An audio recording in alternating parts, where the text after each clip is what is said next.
Hey everyone, welcome back to Christmas in July on iHeart Movies. My name is Jonathan North, and today Rachel Wagner is back with one more holiday rom-com that didn't quite fit into our previous episode, mainly because it wasn't technically a Hallmark film, despite its similarities to films from that channel. Christmas Perfection is a 2018 Lifetime film, and Rachel has been talking about it kind of a lot since then. Maybe not a lot, but enough so that this one definitely stuck in my head. But that also has to do with its kind of bizarre premise, which involves a woman who is shrunk down to live out her perfect Christmas fantasy from inside her decorative Irish Christmas village set. Yeah, this doesn't seem like your typical Christmas romance to me, so I've been rather curious about this one, and Rachel was more than willing to talk about it with me, so I had to feature it on this year's Christmas in July.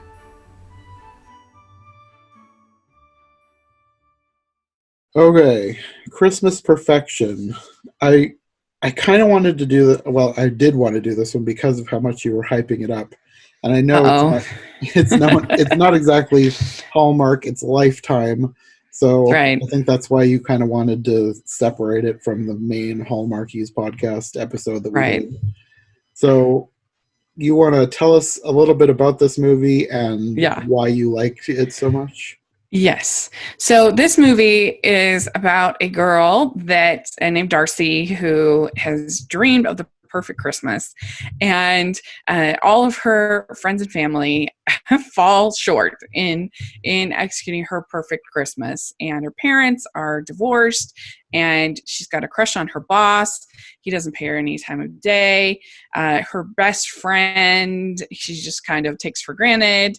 And then her girl best friend is kind of snarky, and nobody is kind of going on her plan for her perfect Christmas. She says one day to her mom, "I wish that I could have the perfect Irish Christmas like you had growing up," because her mom's from Ireland. And she makes a wish on her Irish Christmas village. Well, the next day she wakes up and she's in the Irish Christmas village. And at first it's this great thing. It's so much fun. She can eat as many cookies as she wants. She makes sweaters. Also, her boss that she had a crush on is now her boyfriend in this alternative world. It's just everything that she could want in a her dream Christmas. And the thing I think I like about it is I think that the movie is really funny, especially as she gets more and more desperate as things start to get she starts to realize I don't want to do this every single day, kind of like your classic Groundhog Day type story. And I don't know, just funny scenes to me, like when when she's screaming at the little girl that's giving out gingerbread cookies, and Yeah. I thought that scene's hilarious.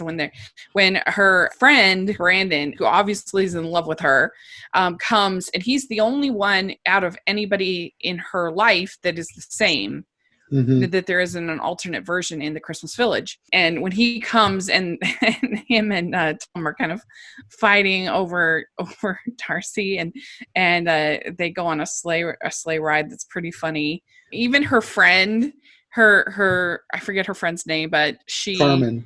yeah, Carmen, that's right. Carmen is this different person. She's kind of lost all her snark in this new world, and her parents are together in the village.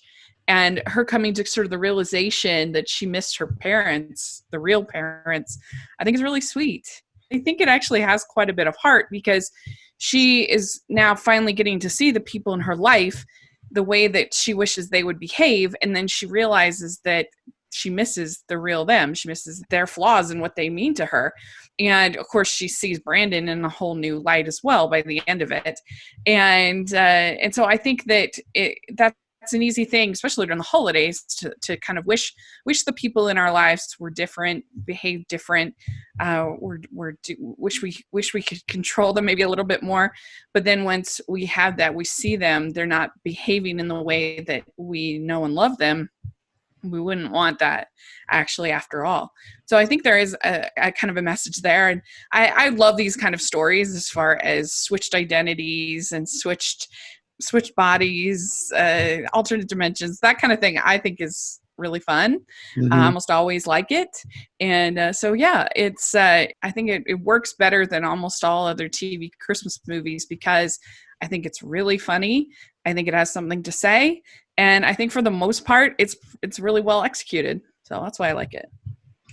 Yeah, I liked how different it was than a lot of other Hallmark-esque Mm-hmm. type movies I've seen. Yeah. I particularly liked the fact that it was fantasy more than just like Yeah. straight up a real thing. And Mm-hmm. it was weird to the point like I was trying to figure out exactly what was going on. Like, because you see this old lady who's in this Yes. Christmas store, like Yeah. because it starts out when they're kids, and she's like longingly looking at this Christmas village, and this old lady is watching them. I was like, what's up with the old lady? And then later, years later, she's an adult, and the old lady is still in the Christmas store looking exactly the same. So I'm like, what is up with this old lady? Is she Yeah. immortal? I know. Did she just do this to everybody? Is this like a thing? Yeah. I hope so. I hope so. That would be, and I feel like you always have that in these kind of movies. You know, like you have the fortune teller in Big. You know, there's always some kind of magic. There was something about her that reminded me. Have you ever seen Lost? Mm-hmm. Okay, that there was an older lady who kept showing up because Lost has a time travel element to it, especially in Mm-hmm. later seasons. And Yeah. there was this old lady who kept showing up, and it's not the same character. It's not even remotely the same, but there was something about her that just seemed so similar. The way she seemed to be Yeah. manipulating the events that were happening behind the scenes. But She's kind of like a guardian angel, maybe sort of here a little bit. yeah, sort of. Yeah. But Yeah. I was Kind of. wondering if that sort of inspired this character. It would Maybe. be a Maybe. weird place to get an inspiration from, but it just, I don't know, there was just something about the character that struck me as familiar from Lost in that Yeah. way. There's some bonkers parts of the movie for sure. Like, what is this weird pageant that they have? Like, is she the pageant of the town, or is she gonna rule the town, or It what is was happening there? I don't the know, whole but thing, like with the Christmas concert, like I don't know if I'm being too cynical or not, but was it supposed to be bad? Because it didn't seem like they were singing that well at all. Because like earlier they yeah. had great music, like they had the Irish dancing. I loved Mm-hmm. that music. But then you get to the Christmas thing at the end of the The like the day. pageant kind of thing. Yeah. Yeah. And it just Yeah. seemed like it was bad music. Like not bad, but like Yeah. very subpar. Right. I mean, I think it was just supposed to be like a town. You know, you go to like Yeah, town yeah. events and they're usually kind of terrible. I think that was the idea. But if they were putting this on all for her to try to convince her to stay, and Tom Hmm. can feel that he's losing her, you know, and so he's got Oh, and to. especially the end when they apparently change it so that now she's going to be like the Christmas queen or Miss Christmas Town or something. Right. They Yeah. give All her of a the sudden, so sash. like I don't know what that exactly what that pageant is, but It was just nevertheless, weird. It was weird. There was but so many weird things. yeah, there's this weird like outer space kind of thing that like at one point Brandon falls into the outer space It's like a thing. black hole. It's like a I black supposed to be hole, yeah. I think it's like supposed to be a portal to the other dimension, like the real world, because they make you think it's sort of a dream, but it's not really a dream because at the end she's still No, wearing the Christmas it pageant dress that's thing. right. It's like an alternate dimension. Yeah. So I don't know. Oh yeah. One thing that I thought was weird in this town, everything you want, you get. So like anytime she needs money, it's just in her pocket. And when she wants to feed this horse an apple, Brandon has one in his pocket. But then later, she really wants a burger. So I was thinking, why not just reach into your pocket and see if there's a burger there? It's like, It's not Christmassy enough. It wouldn't be in her pocket. what are the rules for things appearing when you need them? Apparently, burgers aren't allowed. Right. Maybe there's a way to make burgers festive. I don't know, but not in Ireland. Top it with mistletoe instead of lettuce. Yeah. I think it's hilarious. Like she can't swear in Christmas Town, so every time she swears, she says "stocking stuffer," "you stocking stuffer," or frosted fruitcake, and I think that's funny. I thought it was weird that it took over an hour for her to figure that out. Like she'd been there for probably weeks, And then Mhm.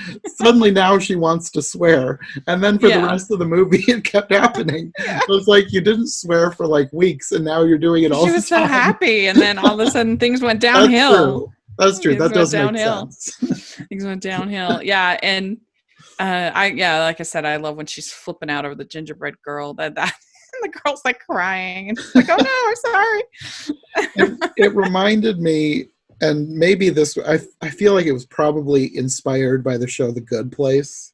Uh-huh. Did you ever watch The Good Place? I heard about it, and I heard they do that on The Good Place. Yeah, The So Good Place yeah, is about a woman who dies and goes to the good place. But the good place is so good that you can't swear, and she still wants to, but every time she tries, it's replaced with a random word that sounds similar to the swear word she's trying yeah, to say. So I'm wondering if the writers of this movie saw The Good Place and thought they wanted to put a Christmas spin on that idea. yeah, probably. Yeah, I've heard that from some other people. But yeah, like her friend Carmen is all of a sudden all super cheerful, and she's like, "What happened to my friend? Like, you're not the same Hmm. person that you were before." And like I said, Brandon is the only one that remains the same.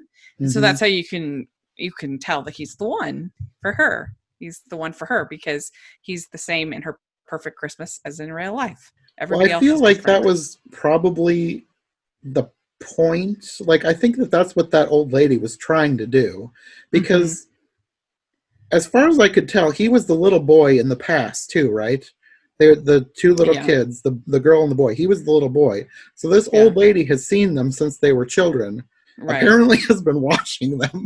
I mean, it's a classic romantic comedy trope. The BFF who's obviously in love with our Yeah. heroine, who doesn't see it and is uh, doesn't get it, and then finally, by the end of the movie, gets it, and then she dumps usually the jerk that she's with, Hmm. and ends up with our nice guy. So it's a friend of lovers, romance trope we've Hmm. seen lots of places. I Yeah, kind of, I don't know. I think it's really funny. I think it's really sweet. I think it has all the Christmas feels that you could want.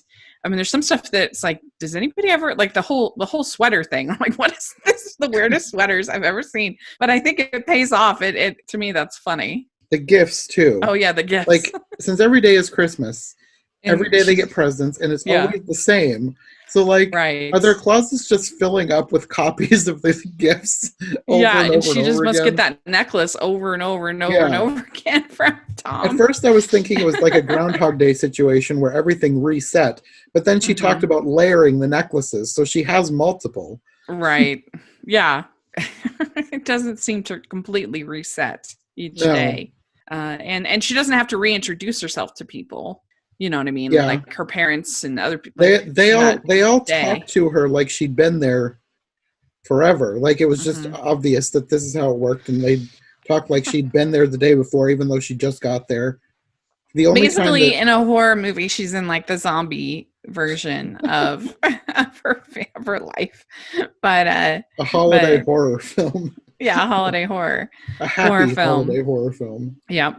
I loved the part where she's finally sick of it, and for me, it was like it took her way too long to become sick of this town. I would have been sick of it after day two, but she took a really long time. But She loves Christmas. when she So it makes finally gets sick of it, she steals a car to try and drive out of the town. She's driving around. She's trying to get out of this world.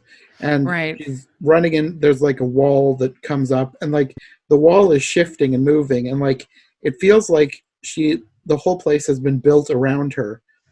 And it reminded me first a little bit of um, Truman Show, that Jim Carrey film. Okay. Like the world had been built for him, except this was a more like a magical version of it. But then Yeah. it also reminded me there was an M. Night Shyamalan film, not film, a show called Uh-huh. Wayward Pines Oh. about people who I th- I can't remember the exact way that it happened. It was very strange. Like they were transported into the future, but they didn't know it. And when they tried to escape this town that they were stuck in, they found a giant wall and these monsters guarding it. So that it's different, but it just reminded me of that. Like everything is surrounded by this wall and they're being forced to stay in this one town. Nice. Yeah. Yeah. I mean, it's kind of, you could also sort of see a little bit of Brigadoon, I think, in this, which Okay, is I don't know all, what that one is. Brigadoon. It's a classic musical, that was Broadway musical. And then now then is a movie with Gene Kelly Okay. and Sid Charisse.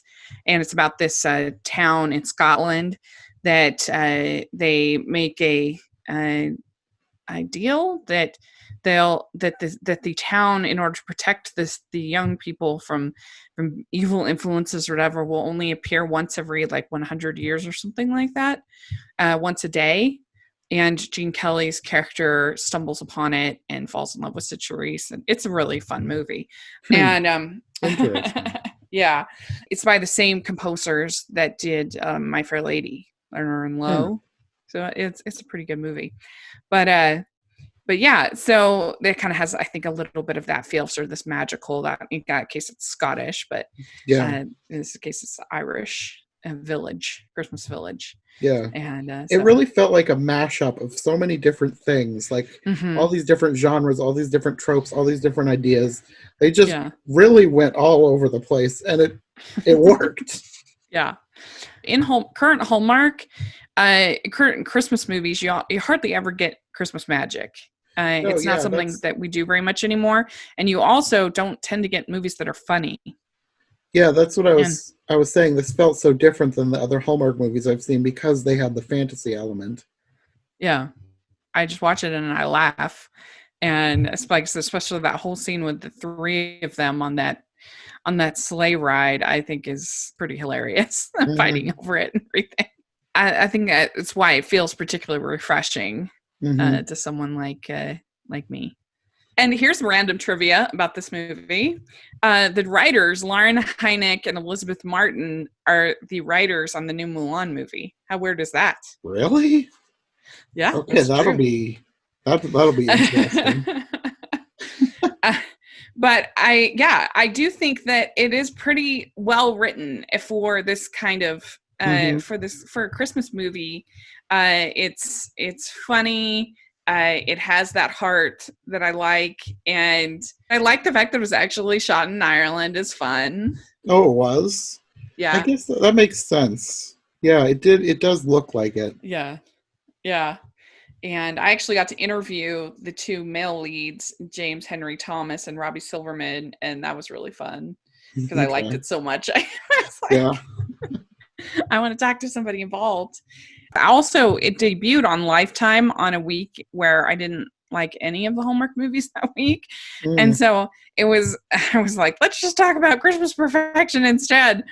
And it was one of my favorite. It's still one of my favorite Christmas movies that we covered on the podcast. And so I've ended up just talking about it a lot because everybody knows how much I love Christmas Perfection. That's probably why it stuck in my head, because I just heard you talk about it so much. Like, it's so funny, and I don't want to overhype it because it has its flaws. Like the Irish accents from Tom isn't the best. No, the accents were kind of weird. Yeah, I mean, and some of them are actually Irish actors, like the lady who plays her mom. But as far as some of them, like her dad, that one sounded not correct. Yeah. So there's flaws, but overall, I just think it's really entertaining.